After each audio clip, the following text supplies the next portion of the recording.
சர்வ வல்லமையுள்ள தேவன் என்ற இடத்துல எல்ஷடாய் என்ற எபிரேய பதம் உபயோகிக்கப்பட்டிருக்கிறது. எல்ஷடாய் என்பதற்கு 3 அர்த்தங்கள் இருக்கிறது. முதலாவது சர்வ வல்லமையுள்ள தேவன், இரண்டாவது பராமரிக்கும் ஒரு தாய், மூன்றாவது போதுமானதற்கும் அதிகமானவர் என்பது. இதுல மூன்றாவது போதுமானதுக்கும் அதிகமானவர் என்ற கருத்தை தான் நான் உங்களுக்கு நம்ம பார்க்க போகிறோம். இயேசு கிறிஸ்துவை சொந்த ராஜாவாக ஏற்றுக்கொண்ட தேவனுடைய பிள்ளைகளுக்கு தேவன் போதுமானவர் மாத்திரம் அல்ல, போதுமானதற்கும் அதிகமானவர் என்று அவருடைய நாமம் எல்ஷடாய் சொல்லுகிறது. கரங்களை தட்டி ஆண்டவருக்கு நன்றி சொல்லுவோம்.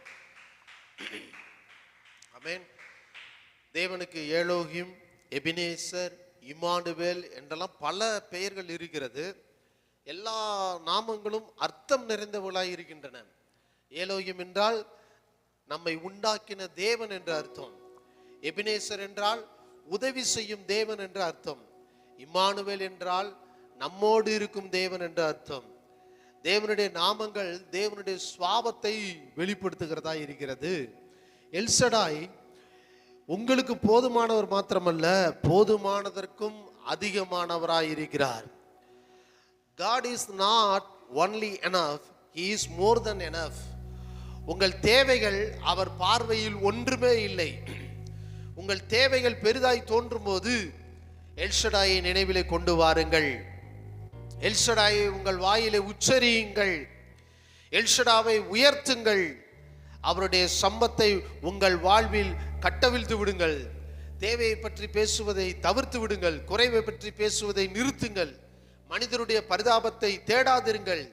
தேவன் மனிதர் மூலமாக கிரியை செய்யலாம், ஆனா எந்த மனுஷனும் உங்கள் எல்ஷடாய் அல்ல, எந்த மனிதனும் உங்கள் ஊற்று அல்ல. ஆகவேதான் அப்போஸ்தலனாகிய பவுல் பிலிப்பு சபை விசுவாசிகளுக்கு அவர் எழுதும்போது பிலிப்பியர் 4:19 என் தேவன் தம்முடைய மகிமையின் ஐஸ்வர்யத்தின்படி உங்கள் குறைவுகளை எல்லாம் கிறிஸ்து இயேசுவுக்குள் இம்மையிலே நிறைவாக்குவார் என்று எழுதுகிறார். அதாவது உங்க குறைவெல்லாம் பரலோகத்தில் போய் தேவன் நிறைவாக்குவார் என்று அநேக விசுவாசிகள் நம்பிக்கொண்டு இருக்கிறார்கள். பரலோகம் குறைவில்லாத ஒரு இடம். தேவை என்பது பரலோகத்தில் இல்லை. பரலோகத்தில் போய் தேவன் உங்கள் குறைவுகளை நிறைவாக்குவார் என்பது ஒரு பெரிய கண்டுபிடிப்பு கிடையாதுங்க.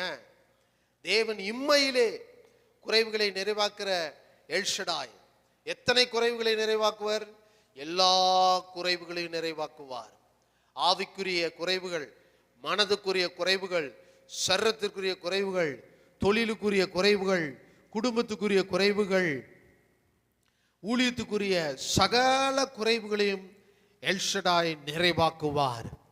ஆகவேதான் கர்த்தர் என் மேய்ப்பராய் இருக்கிறார், எனக்கு ஒரு குறைவும் இல்லை என்று தாவீது சங்கீதம் 23:1 அவன் சொல்லுகிறான். தாவீது அது மாத்திரம் இல்ல, சிங்க குட்டிகள் தாழ்ச்சி அடைந்து பட்டினியாய் இருக்கும், கர்த்தரை தேடுகிறவர்களுக்கோ ஒரு நன்மையும் குறைபடாது என்று சங்கீதக்காரன் தெளிவாக சங்கீதம் 34:10 சொல்லுகிறான். கர்த்தரை தேடுகிறவர்களுக்கோ ஒரு நன்மையும் குறைபடாது. புதிய ஏற்பாட்டில் பவுல் இதை தான் பிலிப்பு விசுவாசிகளுக்கு கற்றுக் கொடுத்தார். எனக்கு ஒன்றும் இல்லை அப்படின்னு சொல்லி யார்கிட்டையும் போய் நீங்க கெஞ்ச வேண்டிய அவசியம் இல்லை. உங்களை உருவாக்கின தேவன் உங்கள் தேவைகளுக்கு மேலாக உங்கள் தேவைகளை எல்லாம் சந்திக்க போதுமான எல்ஷடாயாக உங்கள் வாழ்விலே இயேசு கிறிஸ்து இன்றைக்கு இருக்கிறார். கரங்களை தட்டி ஆமென். அநேக விசுவாசிகளுக்கு எல்ஷடாயை குறித்த வெளிச்சம் இல்லை. அவங்க விசுவாசம் முழுவதும் மனிதர்கள் மேலதான் பதிக்கப்படுறாங்க. இதுதான் இன்னைக்கு கிறிஸ்தவ வாழ்க்கையில தோல்விகளுக்கும் குறைவுகளுக்கும் காரணம் என்னன்னா, எல்ஷடாய் மேல கண்ணை வைக்காம மனிதர் மேல பார்வை வைக்கிறது. என் அன்பு தேவனுடைய பிள்ளைகளே, உங்களுடைய கிறிஸ்தவ வாழ்க்கை வெற்றி வாழ்க்கையா இருக்க வேண்டும் என்றால் தேவன் போதுமானதற்கும் அதிகமானவர் என்ற வெளிப்பாட்டை நீங்கள் பெற வேண்டியது மிக மிக அவசியமாயிருக்கிறது. பவுல் இந்த பிலிப்பியர் 4:19 சொல்றாரு, என் தேவன் தம்முடைய ஐஸ்வர்யத்திலிருந்து உங்கள் குறைவுகளை நிறைவாக்குவார் என்று கூறுகிறார். க்ளோரிஸ் ரிச்சஸ் என்ற ஆங்கில பதத்தை இங்க பயன்படுத்தி இருக்கிறாங்க. அதற்கு சூப்பர் ரிச்சஸ் என்று பொருள். இயற்கைக்கு அப்பாற்பட்ட தெய்வீகமான ஐஸ்வர்யம் என்பதை இது சுட்டிக்காட்டுகிறது. ஆம் தேவ பிள்ளைகளே, இந்திய தேசத்தின் ஐஸ்வர்யத்தின்படி உங்கள் குறைவை தேவன் நிறைவாக்குவார் என்று பவுல் எழுதவில்லை. கட்டுக்கடங்காத ஐஸ்வர்யம், எல்லையில்லாத ஐஸ்வர்யம், ஆழம் கண்டுபிடிக்க முடியாத ஐஸ்வர்யம், லிமிட்லெஸ் ரிச்சஸ், பவுண்ட்லெஸ் ரிச்சஸ். தேவனுடைய ஐஸ்வர்யத்தை பற்றி தாவீது இவ்வாறு கூறுகிறான். சங்கீதம் 24:1 பூமியும் அது நிறைவும் கர்த்தருடையது. பூமியில் உள்ள எல்லா தங்கச்சரங்களும் தேவனுடையவைகள், எல்லா வெள்ளிச்சுரங்கங்களும் தேவனுடையவைகள், எல்லா வைரச்சுரங்கங்களும் தேவனுடையவைகள், எல்லா பளிங்கு கடங்குகளும் தேவனுடையவைகள், எல்லா பெட்ரோலிய கிணறுகளும் தேவனுடையவைகள். நம்முடைய தேவன் மகா பெரிய ஐஸ்வர்ய சம்பனன். அவருடைய சம்பத்துக்கு எல்லையே இல்லை. அதனாலதான் வேதத்தில் சொல்றாரு, எல்லா வெள்ளியும் பொன்னும், எல்லா பொன்னும் என்னுடையது என்று சேனைகளின் கர்த்தர் ஆகாய் 2:8 சொல்லுகிறார். இன்னைக்கு அநேகர் பொன் பிசாசனுடையதுன்னு நினைச்சிட்டு இருக்கிறாங்க, அதை வேண்டான்னு தூக்கி எறிஞ்சிட்டு இருக்கிறாங்க. ஆனா கண் திறக்கப்பட்ட ஆகாய் பிரசங்கி எல்லா பொன்னும் கர்த்தருடையது என்று ஆகாய் 2:8 எழுதுகிறான். அப்படின்னா all gold is mine saith the Lord of host அப்படின்னு சொல்லி ஆங்கில வேதாகமத்தில் இருக்குது. எல்லா பொண்ணும் என்னுடையது என்று பிசாசு கூறவில்லை, சேனைகளின் தேவனாய கர்த்தர் சொல்லுகிறார், எல்லா பொண்ணும் என்னுடையது என்று. கரங்களை தட்டி நன்றி சொல்லுங்க. ஆமென். நம்முடைய தேவன் ஒரு ஏழை அல்ல, நீங்களும் நானும் ஆராதிக்கிற தேவன் எல் ஷடாய், சர்வ வல்லமையுள்ள தேவன், போதுமானதற்கும் அதிகமான தேவன். சங்கீதம் 104:24 சங்கீதம் 104:24 பூமி உம்முடைய ஐஸ்வர்யத்தினால் நிறைந்திருக்கிறது என்று சங்கீதக்காரன் சொல்லுகிறான். பூமியில் உள்ள ஆறுகளையும் குளங்களையும் பள்ளத்தாக்குகளையும் வயல்வெளிகளையும் பல தோட்டங்களையும் தானிய கிடங்குகளையும் பார்க்கும்போது நீங்கள் தேவனை அதிலே பார்க்க வேண்டும். பூமி தேவனுடைய தரித்திரத்தினால் நிறைந்திருக்கிறது என்று சங்கீதக்காரன் கூறவில்லை. பூமி தேவனுடைய செல்வத்தினால் நிறைந்திருக்கிறது. பூமியில் வாழும் 800 கோடி மக்களுக்கு அவர்களுக்கு தேவையானதற்கும் அதிகமான செல்வம் பூமியில் இருக்கத்தான் செய்கிறது. ஆனால் சில செல்வந்தங்க அளவுக்கு அதிகமாக அதை பதுக்கி வைக்கிறாங்க. அதனால தான் மற்றவங்க பாதிக்கப்படுறாங்க. தேவன் பூமியை செல்வ செழிப்பில் தான் உருவாக்கி இருக்கிறார். தரித்திரமாக பூமியை தேவன் உருவாக்கவில்லை. தம்முடைய ஐஸ்வர்யத்தை குறித்த ஞான அறிவில்லாமல் தேவன் தரித்திரன் என்று எண்ணிக்கொண்டிருக்கிற மக்களை பார்த்து தேவன் இவ்வாறு சொல்லுகிறார். சங்கீதம் 50:10 நான் பசியாக இருந்தால் உனக்கு சொல்லேன், பூமியும் அதன் நிறைவும் என்னுடையவைகளே, பர்வதங்களில் 1000 திரியும் ஆடு மாடுகள் என்னுடையவைகள், மலையில் உள்ள பறவைகள் எல்லாம் நான் அறிவேன், வெளியில் நடமாடுகிறவைகள் எல்லாம் என்னுடையதுன்னு சங்கீதம் 50:10 சொல்றாரு. தேவன் தரித்திரர் அல்ல. தேவனுடைய மக்கள் புரிந்து கொள்ளுதல்ல தான் தரித்திரராக இருக்கிறாங்க. அவரை பற்றி புரிகிறதுல தரித்திரராக இருக்கிறாங்க. அது மாத்திரமல்ல, சங்கீதத்திலே சங்கீதம் 104:25 சொல்லுது, பெரிதும் விஸ்தாரமான சமுத்திரமும் அப்படியே உம்முடைய ஐஸ்வர்யத்தினால் நிறைந்திருக்கிறது. சமுத்திரத்தில் உள்ள முத்துக்களையும் சமுத்திரத்தில் உள்ள பவளங்களையும் கணக்கிட முடியாது. அது மனித புத்திக்கு அப்பாற்பட்டது. சமுத்திரத்தில் உள்ள மச்சங்கள் கரையத்தை கணக்கிட இயலாது. எத்தனையோ நாட்டில் எவ்வளோ பேர் மீன் பிடிச்சி அதில் தான் வாழ்ந்து கொண்டு இருக்கிறாங்க. மீனால் சமுத்திரத்தில் இருக்க அவ்வளோ மீன்கள் பணத்தை கொடுத்துட்டு இருக்கு பாருங்க மக்களுக்கு. அத்தனை திரானான செல்வமும் நம்முடைய தேவனாய் கர்த்தராய் இயேசு கிறிஸ்துனுடையது என்று வேதம் சொல்லுகிறது. கரங்களை தட்டி நன்றி சொல்லுவோமா? நாம் தேவனுடைய ஐஸ்வர்யத்தில் வாழ வேண்டும் என்றால் தேவனுடைய வார்த்தையாகிய வேதத்தை விசுவாசிக்க வேண்டும். வேதத்தில் தேவனை நம்ப வேண்டும்.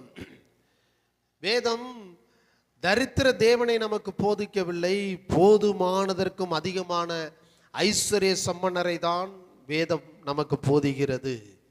ஆகவேதான் பவுல் ரோம விசுவாசிகளுக்கு இப்படி எழுதுகிறார். ரோமருக்கு எழுதின நிருபம் 10ஆம் அதிகாரம் 12வது வசனத்திலே, கர்த்தரானவர் தம்மை தொழுது கொள்ளுகிற யாவருக்கும் ஐஸ்வர்ய சம்பன்னராயிருக்கிறார். ஆமென் சொல்லுங்க. நீங்கள் தேவனை தொழுது கொள்ளுகிறவர்களா? தேவன் உங்களுக்கு ஐஸ்வர்ய சம்பன்னர் என்று வேதம் சொல்லுகிறது. கரங்களை தட்டி நன்றி சொல்லுவோமா? ஆமென் ஆமென். கர்த்தர் நல்லவர். ஆமென். வேதத்தை நீங்கள் பாருங்கள். நீங்கள் ஐஸ்வர்ய சம்பன்னர் என்றால் தேவன் ஐஸ்வர்ய சம்பன்னராய் இருக்கிறார் என்பதை நீங்கள் புரிந்து கொண்டால் நீங்கள் தொழுது கொள்கிற ஆண்டவருடைய ஐஸ்வர்யம் உங்கள் வாழ்க்கையிலே உண்டாகும். தேவன் ஐஸ்வர்யவான் என்று பவுல் கூறவில்லை, ஐஸ்வர்ய சம்பன்னர் என்று கூறுகிறார். அதன் பொருள் என்ன? அவரை தொழுது கொள்கிற யாவருக்கும் அல்ல அல்ல குறையாத தேவனாய் இருக்கிறார். அவருடைய ஐஸ்வர்யத்தை நாம் செலவழித்து தீர்க்கவே முடியாது. தேவன் நமக்கு ஐஸ்வர்ய சம்பன்னராய் இருக்கிறார் என்பது கவனிக்கத்தக்கதாய் ஒரு விஷயமாய் இருக்கிறது.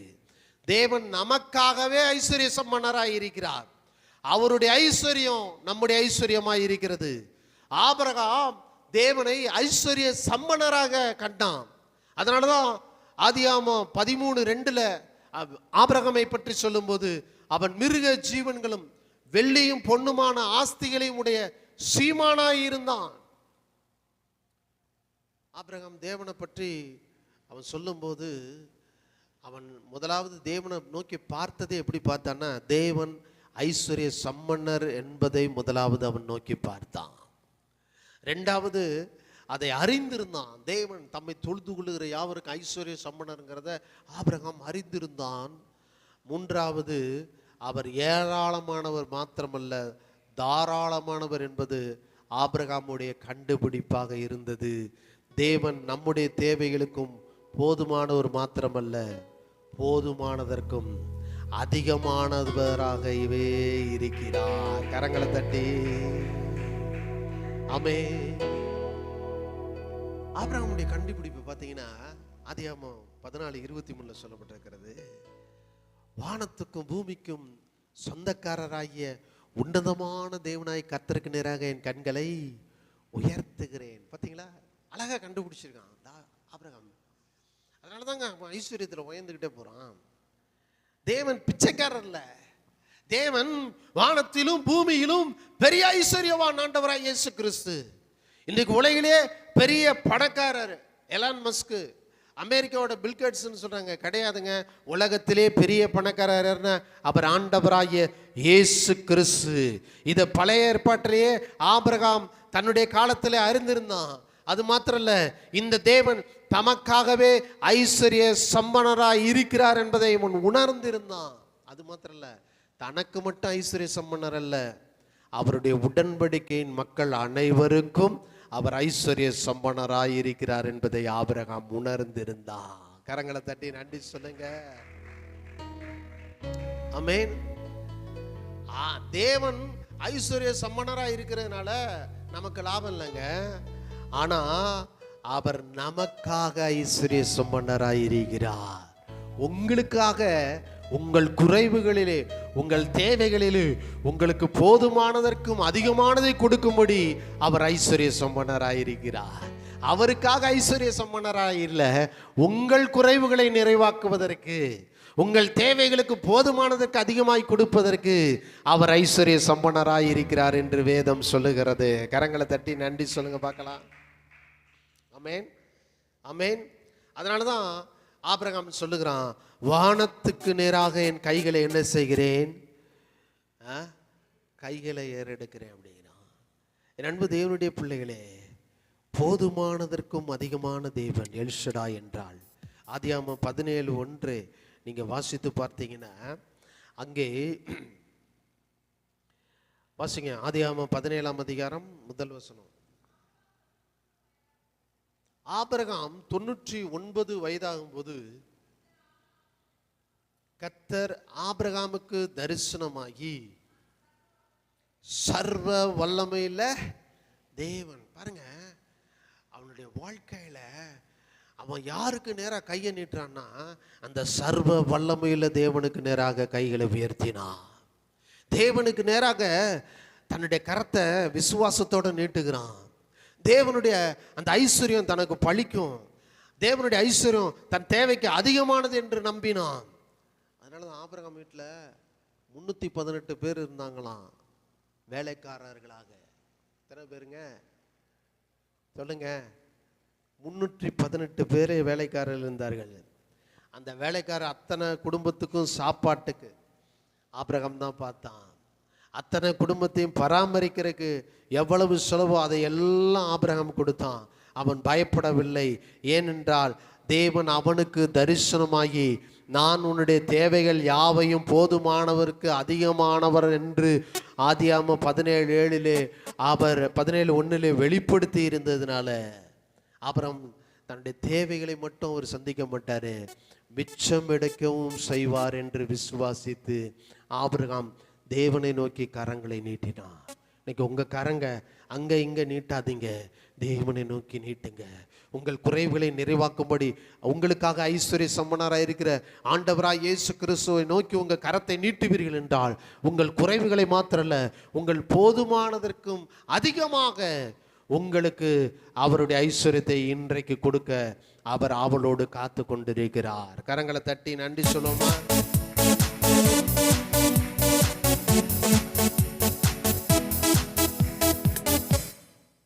ஆதியாகமம் 24:35 நீங்க வாசிங்கன்னா அங்கே சொல்லப்பட்டிருக்கிறது, ஆதரம்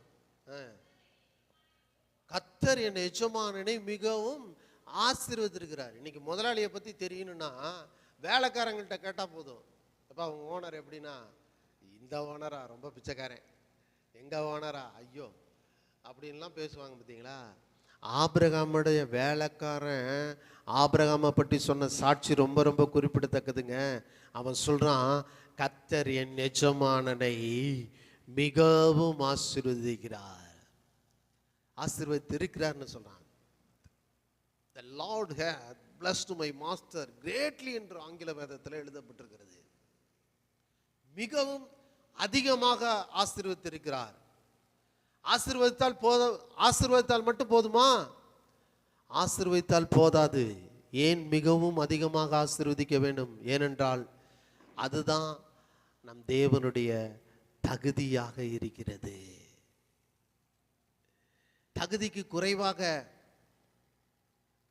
தேவன் எதையும் உங்களுக்கு கொடுக்க மாட்டாருங்க. அவருடைய தகுதிக்கு ஏற்றார் போல, அவருடைய தகுதிக்கு ஏற்றார் போல தான் உங்களுக்கு கொடுக்க விரும்புகிறார். அவருடைய ஐஸ்வர்ய சம்பன்னத்தின்படி தான் உங்கள் குறைவுகளை நிறைவாக்க விரும்புகிறார் என்று பிலிப்பியர் 4:19 பவுல் சொல்றாரு. இன்னைக்கு உங்கள் குறைவுகளை அவருடைய ஐஸ்வர்ய சம்பன்னத்தின்படி நிறைவாக்க விரும்புகிறார். கரங்களை தட்டி நன்றி சொல்லுவோமா?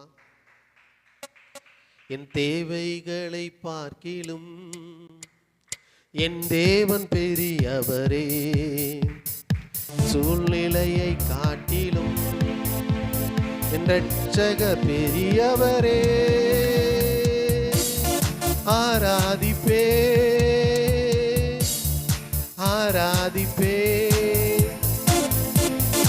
ஆராதிப்பே எந்த வாழ்நாளெல்லாம் ஆராதிப்பே ஆராதிப்பே ஆராதிப்பே எந்த வாழ்நாளெல்லாம். ஆமென்.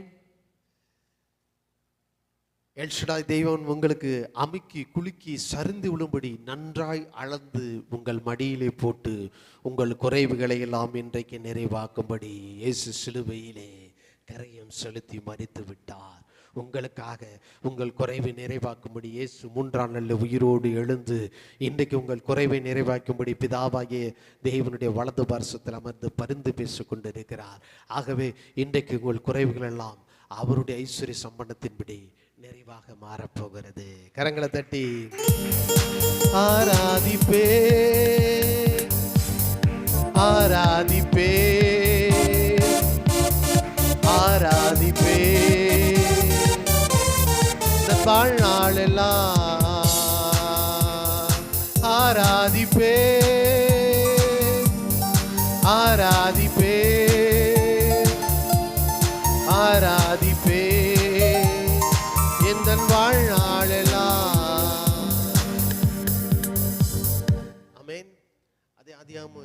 34:35 ஆபிரகாம் சீமானாய் இருக்கிறார், தேவன் அவருக்கு ஆடு மாடுகளையும் வெள்ளியையும் பொன்னையும் வேலைக்காரர்களையும் வேலைக்காரிகளையும் ஒட்டகங்களையும் கழுதைகளையும் கொடுத்திருக்கிறார் என்று எழுதப்பட்டிருக்கிறது. பாருங்க, அன்னைக்கு இந்த ஒட்டகம் கழுதைன்னா இன்னைக்கு கார் மோட்டார் சைக்கிள் மாரி. இன்னைக்கு இருக்கிற கார் பைக்கெல்லாம் எத்தனை பேர் இருக்கு, எல்லாம் 1 2ன்னு வச்சிருக்கோம் பாருங்க. அந்த மாரி அன்னைக்கு அவங்களுக்கு அன்னைக்கு போறதுக்கு வாகனம் எது அப்படின்னா ஒட்டகத்துலேயும் அல்லது கழுதையில தான் அவங்க போவாங்க. ஆனால் கர்த்தர் இவனுக்கு எப்படி கொடுத்திருந்தாருன்னா அவருடைய ஐஸ்வர்ய சம்பளத்தின்படி கொடுத்திருந்தாரு. அதனால ஏராளமான கழுதைகளும் ஒட்டகங்களும் மாடுகளும் உள்ள ஐஸ்வர்ய சம்பன்னத்தை தேவன் அவனுக்கு கொடுத்திருந்தார். அவருடைய ஐஸ்வர்யத்தின்படி அதே தேவன் தான் இன்றைக்கு உங்க குறைவுகளை எல்லாம் நிறைவாக்கும்படி அவருடைய ஐஸ்வர்ய சம்பன்னத்தை உங்களை கொடுக்க போகிறார். கரங்களை தட்டி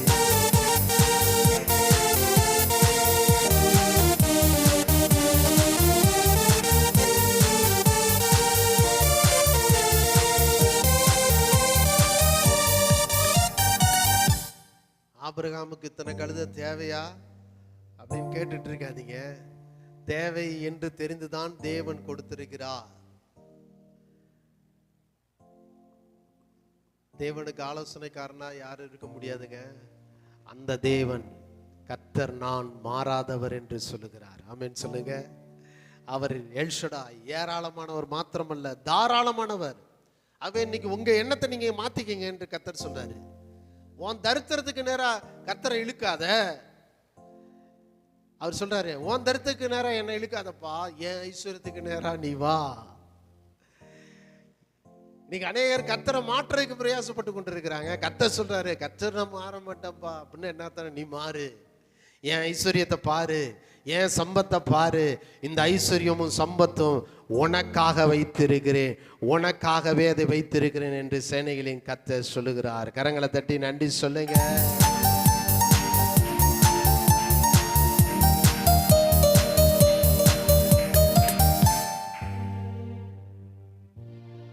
தேவனுக்கு நம்ம ஆசீர்வதிப்பது ஒரு அற்ப காரியங்க.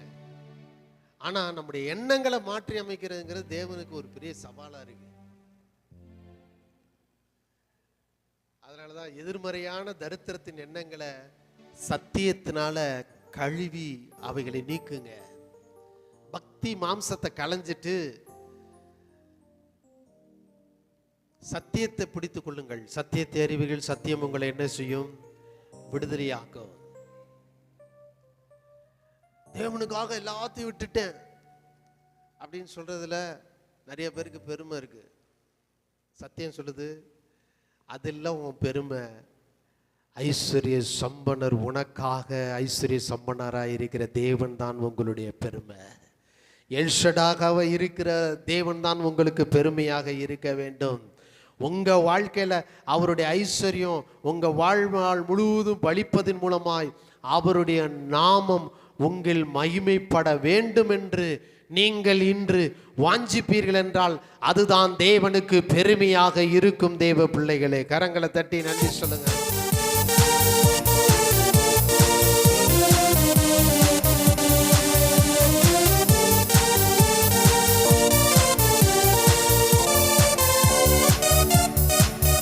சூழ்நிலையை காட்டிலும்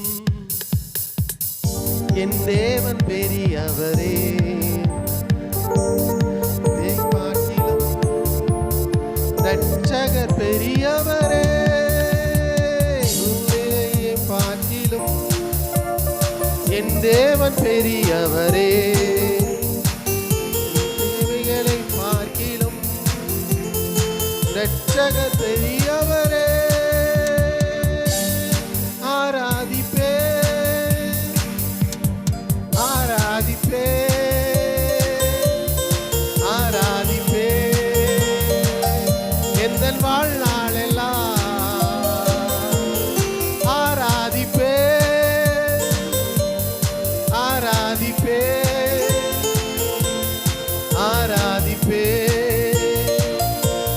வாழ்நாளெல்லாம்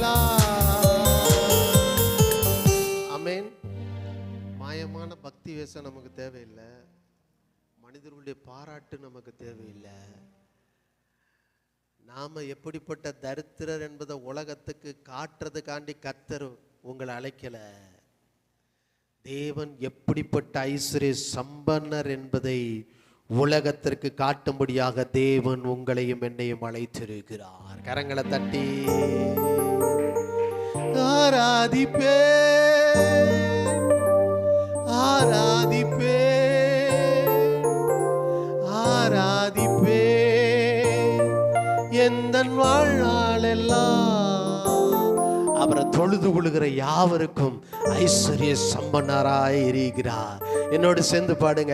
ஆராதிப்பே ஆராதிப்பே ஆராதிப்பே எந்தன் வாழ்நாளெல்லாம் கண்ணீரை ரசமாக மாற்றி பெருமையை நிறைவாக்கி நீரே வெட்கத்தின் விளிம்பிற்கு செல்லும் என்னை நிறைவோடு மீட்டெடுத்தீரே.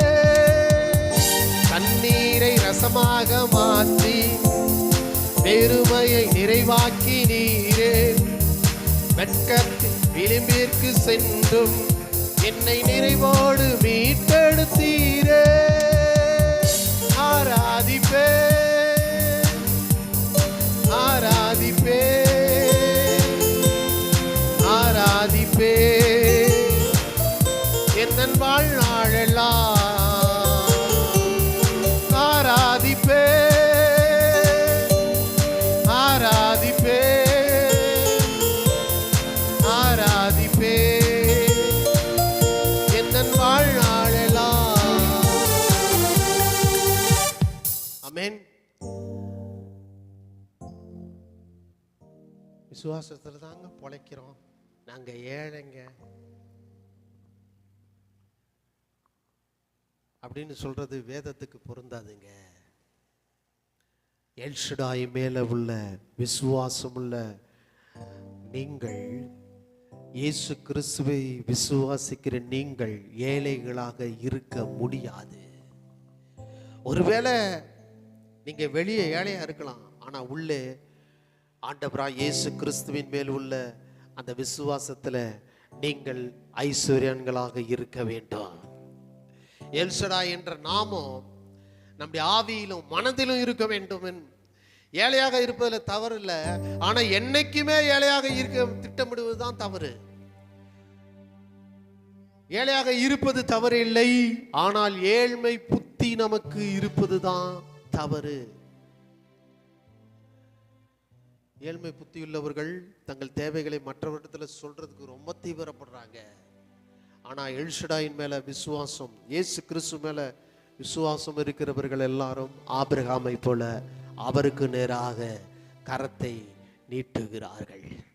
ஆபிரகாம் மனிதர்களிடத்தை கரத்தை நீட்ட மறுத்து விட்டான். எப்படிப்பட்ட சோதனையான சூழ்நிலையிலும் அவன் அப்படி செய்யறத மறுத்து விட்டான்.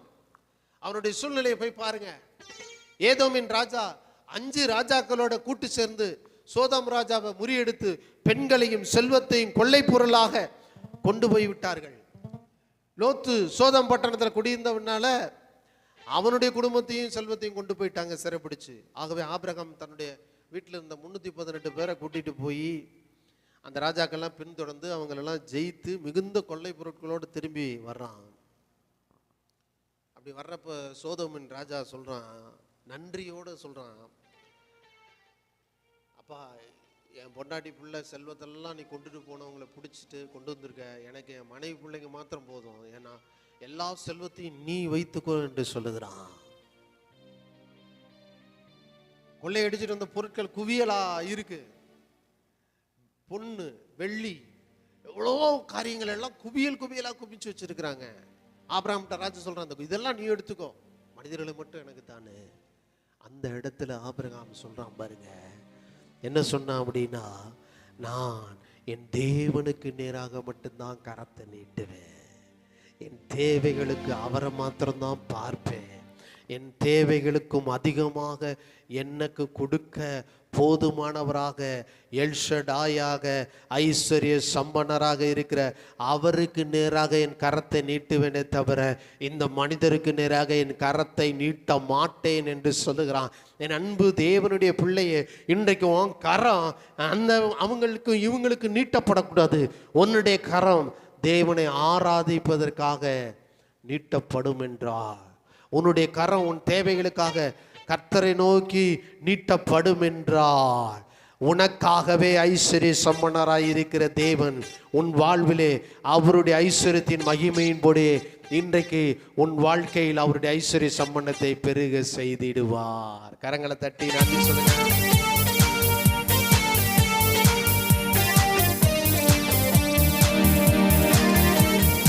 எதிரான சூழ்ச்சியை உடைத்தேன், எதிரியை மேற்கொண்டீரே, நான் தலை குனிந்த இடத்தில் எல்லாம் என் தலை உயர்த்தி வைத்தீரே. எதிரான சூழ்ச்சியை உடைத்தேன், எதிரியை மேற்கொண்டீரே, நான் தலை குனிந்த இடத்தில் எல்லாம் என் தலை உயர்த்தி வைத்தீரே. ஆராதிப்பே ஆராதிப்பே ஆராதிப்பே இந்த வாழ்நாளெல்லாம் ஆராதிப்பே ஆராதிப்பே ஆராதிப்பே என்ன வாழ்நாளெல்லாம். எல்லா கரங்களை தட்டி ஆண்டவருக்கு நன்றி சொல்லுவோம். ஆமென். வெற்றி அவர் தருவார். ஆபிரகாமுக்கு போதுமானதற்கு அதிகமானவராக இருந்தார். ஆபிரகாமையும் அவனுக்கு உண்டானதையும் பாதுகாப்பதிலே போதுமானதற்கும் அதிகமானவராய் இருந்தார் எல்ஷடாய். ஆபிரகாமுக்கு அவனுடைய எல்லையற்ற செல்வத்தை தருவதிலே அவனுக்கு போதுமானதற்கும் அதிகமானவராக இருந்தார் எல்ஷடாய் ஆண்டவராய் இயேசு கிறிஸ்து. ஆபிரகாம் இந்த வெளிச்சத்தை அவன் பெற்றவனாக இருந்ததுனால அசாதாரணமான ஒரு காரியத்தை செய்தான். அது என்னன்னா, சோதம் ராஜா நன்றி பெருக்குனால எனக்கு என்னுடைய மனைவி பிள்ளைய மட்டும் கொடுத்துரு, மற்றதெல்லாம் நீ எடுத்துக்கொண்டு சொன்னப்ப அவன் செல்வந்தனாகிறதுக்கு நல்ல ஒரு சான்ஸ் கிடைக்குதுன்னு சொல்லி நினைக்கலங்க. அதுக்கு மாறாக எந்த வழியிலாவது ஐஸ்வர்யனாகணும்னு முயற்சி செய்யல ஆபிரகாம். ஏன்னா தன்னை ஐஸ்வர்யனாகிறதற்கு, தன்னை மேன்மைப்படுத்துவதற்கு, உயர்த்துவதற்கு எல்ஷடாய் ஒருவராலே முடியும் என்று நம்பி அவன் சோதோம் ராஜாவுக்கு பதில் சொல்லுகிறான். ஆதியாகமம் 14ஆம் அதிகாரம் 22வது வசனத்திலே, ஆபிரகாமை ஐஸ்வர்ய வாக்கினேன் என்று நீர் சொல்லாதபடிக்கு நான் உம்முடைய ஒரு செருப்பின் வாரை கூட எடுத்துக்கொள்ள மாட்டேன். இன்னைக்கு நம்ம கிறிஸ்தவ வாழ்க்கைக்கு எவ்வளவு பெரிய சவாலா இருக்கு பார்த்தீங்களா? அந்த தேசத்துல இருந்த எல்லா செல்வத்தையும் சம்பத்தையும் இலவசமா கொடுக்க ஆபிரகாமுக்கு அந்த ராஜா முன் வருகிறான். ஆனால் ஆபிரகாம் அதை வாங்க மறுத்து விட்டான். எப்படிப்பட்ட நம்முடைய ஆவிக்குரிய விசுவாசிகளின் தகப்பன் ஆபிரகாம்ங்கிறத பார்த்தீங்களா? இதை சொல்றதுக்கே ஒரு துணிவு வரணுங்க. எல்ஷடாயின் மேல் ஆபிரகாம் வைத்திருந்த விசுவாசம், அதுதான் அவனை அந்த மாதிரி பேசுறதுக்கு ஒரு துணிச்சலை தந்தது. தன்னுடைய ஆதாரம் நாசியில் உள்ள சுவாசம் உள்ள மனிதன் அல்ல என்று ஆபிரகாம் உறுதியாய் நம்பினார். போதுமானதற்கு அதிகமான தேவனை ஆபிரகாம் தன் ஆதாரமாக வைத்திருந்தார். அந்த தேவன் சோதோம் ராஜாவை காட்டிலும் ஐஸ்வர்யவான் என்று ஆபிரகாம் அறிந்திருந்தார். மனுஷங்க உணர்ச்சி வசப்பட்டு கொடுத்துருவாங்க, ஆனால் கொடுத்ததுக்கு பின்னாடி வருந்துவாங்க. அதனால சொல்லி கட்டுவாங்க. அதை ஏன்னா கொடுத்துட்டாங்க, உணர்ச்சி வசப்பட்டு கொடுத்ததுக்கப்புறம் அவங்களுக்கு வருத்தம் வந்துடும். எப்படி நம்ம கொடுத்தோம் என்னன்னு அப்படின்னு சொல்லி வருத்தம் வந்தனால தான் அதை பின்னாடி சொல்லி காட்டுறாங்களாம். நான் தான் கொடுத்தேன் அப்படின்னு சொல்லி. அன்னைக்கு அந்த சோதம் ராஜா கொடுத்ததை வாங்கியிருந்தா ஆபிரகாமுக்கு, அந்த ராஜாவுக்கு ஆபிரகாம் அடிமையாக இருக்கணும் அப்படின்னு எதிர்பார்த்துருப்பான் அவன். ஆனால் தேவனே ஏராளமானவர், மாத்திரமல்ல தாராளமானவர். கொடுத்து விட்டு ஒருபோதும் குத்தி காட்ட மாட்டார். இன்னைக்கு தேவன் உங்களுக்கு கொடுப்பதில் தான் அவர் இன்பம் அடைகிறாராக இருக்கிறார். அவரால் உங்களுக்கு கொடுக்காம இருக்கவே முடியாது. அது எப்படி கொடுப்பாருன்னா பிசினித்தனம் பண்ணி கொடுக்க மாட்டாருங்க. ஏன்னா அவருடைய தகுதிக்கு அது பாதகத்தை ஏற்படுத்தும். ஆபிரகாமுக்கு மாத்திரமல்ல, 800 கோடி மக்களும் அவர்களுக்கு தேவையான பொன்னையும் வெள்ளியும் கழுதைகளையும் ஒட்டகங்களையும் அவர்களுடைய எவ்வளவு தேவையோ இருக்கோ எல்லாருக்கும் கொடுத்தாலும் தேவனுடைய ஐஸ்வர்யம் ஒரு இம்மி அளவு கூட என்ன செய்யாது, குறையாது. அந்த அளவிற்கு தேவன் எல்ஷடாயாக இருந்தார் என்பதை கண்டுகொண்ட ஆபிரகாம் தன் கைகளை அவருக்கு நேராக உயர்த்தினார். தேவன் அவனை வெட்கப்படுத்தவில்லை. ஆபிரகாமுடைய மனைவி சாரா செத்து போறா. அப்படியே சாரால புதைக்கிறதுக்கு ஆபிரகாம் இடம் தேடிக்கிட்டு இருக்கான். அங்க ஏத்தின் புத்திரர் ஒரு கல்லறை வச்சிருந்தாங்க பாருங்க. மலையும் மலை சார்ந்த மரங்கள் அடங்கிய அந்த கல்லறைய வாங்குறதுக்கு ஏத்தின் புத்திரர்கிட்ட போறான். அப்ப ஏத்தின் புத்திரெல்லாம் ஆபிரகாம்கிட்ட என்ன சொல்றாங்கன்னா, ஆதியாகமம் 23:6, ஆண்டவரே நாங்க சொல்றதை கேளும், எங்களுக்குள்ளே நீர் மகா பெரிய பொறுப்பு, எங்களுடைய கல்லறைகளை முக்கியமானதில் சாராலை அடக்க பண்ணோம், நாங்க எதுவும் தடை சொல்ல மாட்டோம்னு சொல்றாங்க. வேலைக்காரன் மட்டும் ஆபிரகாம மகா பெரிய பிறப்புன்னு சொல்லலைங்க, ஏத்தின் புத்திரர்களும் மகா பெரிய பிறப்பு என்று அழைத்தாங்க. ஆபிரகாம் மக்கள் மத்தியில பெயர் பெற்றவனாய் இருந்தான் பாருங்க. பூவோடு சேர்ந்த நாறு மணக்கிற மாதிரி எல்ஷடாயோடு சேர்ந்த ஆபிரகாமும் அவருடைய ஐஸ்வர்ய சம்பன்னத்திலே உயர்ந்திருந்தான். அவனுடைய கீர்த்தி தேசம் எங்கும் பரவி இருந்தது. அதனால ஆபிரகாமுடைய மனைவி செத்த உடனே அவங்க, எங்களுக்குள்ளே நீங்க பெரிய பிரபுவா இருக்கிறதுனால நீங்க எங்க நல்ல உயர்ந்த கல்லறையில அடக்கம் பண்ணுங்க, அதை இலவசமா தர்றோம்னு சொன்னாங்க. ஆபிரகாம் வாங்க மாட்டேனா, எவ்வளவுன்னு சொல்லு, எவ்வளவுனாலும் கரையும் கொடுத்து நான் வாங்குவேன், இலவசமா உங்ககிட்ட வாங்க மாட்டேன்னு சொன்னான். அவங்க சொன்னாங்க 400 சேக்கல் வெள்ளி. உடனடியாக அந்த 400 சேக்கல் வெள்ளியை நிறுத்து கொடுத்து அந்த ஆபிரகாம் சாராளுக்கான அந்த குகையும் அந்த மரங்கள் அடங்கிய அந்த மலைகளையும் பத்திரம் போட்டு எழுதினான். சாதாரணமா செய்ய முடியாத ஒரு காரியம். காரணம் என்னன்னா, தேவனுடைய ஐஸ்வர்ய சம்பன்னர் என்பதை அவன் வாழ்நாள் முழுவதும் அனுபவித்து கொண்டே இருந்தான். அதனாலதான் தன்னுடைய கைகளை மனிதர்களுக்கு நேராக நீட்டலைங்க. இலவசமா கொடுக்குறீங்களா, அப்ப சோத்திரங்க, அப்படி இல்லை, எவ்வளோ கரையும் வேணாலும் நான் கொடுத்து வாங்குவேன். என்ன உங்ககிட்ட இலவசமா வாங்குற அளவுக்கு என் ஆண்டவர் தரித்திரம் இல்லை, அவர் என்னையும் தரித்திரனா வைக்கல. என் தேவன் ஐஸ்வர்ய சம்பன்னர் அப்படின்னா நானும் அவருடைய ஐஸ்வர்ய சம்பன்னத்தில் இருக்கிறேன் என்பதை உணர்த்தும்படி 400 வெள்ளிக்காசுகளை நிறுத்து கொடுத்து எடுத்தான். அதே தேவன் தான் இன்றைக்கு நீங்கள் விசுவாசிக்கிற ஆண்டவராகிய இயேசு கிறிஸ்து. இயேசு கிறிஸ்து நேற்றும் இன்றும் என்றும் மாறாதவர். ஆபிரகாமின் தேவன், ஈசாக்கின் தேவன், யாக்கோபின் தேவன், உடன்படிக்கை என்றென்றைக்கும் காக்கிற அந்த தேவன் தான் இன்றைக்கு உங்களோடு இரத்தத்தில் ஆளாகிய ஒரு புதிய உடன்படிக்கை செய்திருக்கிறார். தேவ பிள்ளைகளே, அந்த உடன்படிக்கைக்கு கீழே இருக்கிற நீங்கள் உங்களை உடன்படிக்கைக்கு கொண்டு வந்த அந்த தேவன் ஐஸ்வர்ய சம்பன்னர் என்பதை உணர்வீர்கள் என்றால் உங்க வாழ்க்கையில உங்க வாழ்நாள் முழுவதும் யார் இடத்துல உங்க கை நீட்டப்படாது. மாறாக தேவனுக்கு நேராக உங்க கைகளை உயர்த்த பழகுங்க, அவரை ஆராதிக்க பழகுங்க. ஏனென்றால் தம்மை தொழுது கொள்ளுகிற யாவருக்கும் அவர் ஐஸ்வர்ய சம்பன்னராய் இருக்கிறார்.